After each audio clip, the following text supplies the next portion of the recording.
Arts graduates have the capability of imagining and innovating and thinking amazing new thoughts. And so for me, it's really exciting that we have that next generation of people coming through our universities, great universities like UE, where they'll study things, they'll think new things, they'll dream new dreams, and they'll make the world a better and happier place.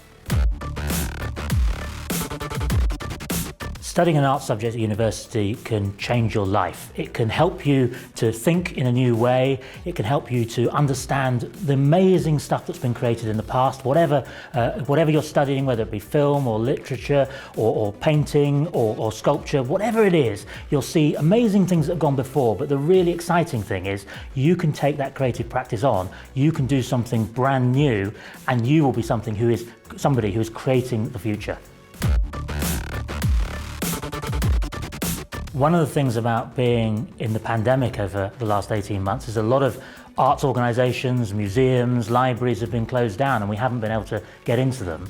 Actually, it's been amazing to see what it's been like as they reopen again. We've missed that so much. So artists and arts organisations, they absolutely enrich our lives by showing us the joy of having creativity around us, the excitement of discovering something new, and we can learn from them as well. So, artists and arts organisations, they are absolutely the lifeblood of this country, and people who come to a university like UE and study those subjects, they're the people who are going to be creating the future for us.